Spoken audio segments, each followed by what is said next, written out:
ಖುಷಿನ ನಾನು ಎಕ್ಸ್‌ಪ್ರೆಸ್ ಮಾಡ್ಕೊಳಕ್ಕೆ ಆಗ್ದಿರೋ ಎಷ್ಟು ಖುಷಿ ಆಗ್ತಿದೆ. ನನ್ನ ಫ್ರೆಂಡ್ಸ್ ಗ್ರೂಪ್ ಅಟೆಂಪ್ಟಲ್ಲಿ ಅವರೆಲ್ಲ ಖುಷಿ ಪಡಲಿ ಡ್ಯಾನ್ಸ್ ಮಾಡಿ ಸುಸ್ತಾಗಿದ್ರಲ್ಲ ಅಂತ ಖುಷಿ ಪಡಲಿ ಅಂತ ಆಡ್ತಿದ್ದೆ. ಅದನ್ನು ಸರ್ ನೋಡಿ ವಿಡಿಯೋ ಮಾಡಿ ಹಾಕಿದ್ದು. ಅದಿಷ್ಟೊಂದು ಫೇಮಸ್ ಆಗುತ್ತೆ ಅಂತ ನನಗೂ ಗೊತ್ತಿರಲಿಲ್ಲ. ಆ ಥರ ಏನಿರಲಿಲ್ಲ. ಹಾಸ್ಟೆಲಲ್ಲಿ ಅವಾಗವಾಗ ಆಡ್ತಿದ್ದು. ಆ ಸಾಂಗ್ ಮಾತ್ರ ಹಾಸ್ಟೆಲಲ್ಲಿ ಆಡ್ತೀನಿ ಅಂತ. ಹಾಂ ಸರ್ ಆಡ್ತೀನಿ. ಯಾವ ಸಾಂಗ್ ಕೊಟ್ಟರು ಆಡ್ತೀನಿ. ಅದೇ ಆಗಲೇ ಹೇಳ್ದಂಗೆ ನನಗೆ ಹೇಳ್ಕೊಳಕ್ಕೆ ಆಗ್ತಿಲ್ಲ. ನಮ್ಮ ಅಪ್ಪ ಅಮ್ಮ ಕೂಡ ತುಂಬ ಖುಷಿ ಪಡ್ತಿದ್ದಾರೆ. ನನಗೂ ಖುಷಿ. ಅದು ನಾನು ಗುಡ್ ಲಕ್ ಅನ್ಕೊತೀನಿ. ಯಾಕಂದರೆ ಯಾರೂ ಕೆಟ್ಟದಾಗಿ ಟ್ರೋಲ್ ಮಾಡಿಲ್ಲ. ಆ ಥರ ತಪ್ಪು ನಾನೇನು ಮಾಡಿಲ್ಲ. ಅವ್ರು ಕೆಟ್ಟದಾಗಿ ಟ್ರೋಲ್ ಮಾಡೋ ಅಂಥ ತಪ್ಪು ನಾನೇನು ಮಾಡಿಲ್ಲ. ಅದಕ್ಕೆ ಅವ್ರು ಮಾಡಿಲ್ಲ ಅಷ್ಟೇ.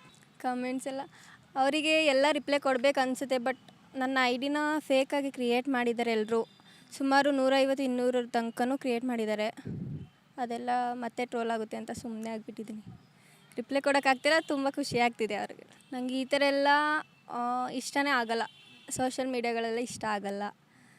ಇದರಿಂದ ಯಾರ್ದೋ ಒತ್ತಾಯದ ಮೇರೆಗೆ ನಾನು ಪಬ್ಲಿಕ್ ಅಕೌಂಟ್ ಮಾಡಿರೋದಷ್ಟೇ. ಇಂಟ್ರೆಸ್ಟ್ ಇಲ್ಲ ಇದರಲ್ಲ.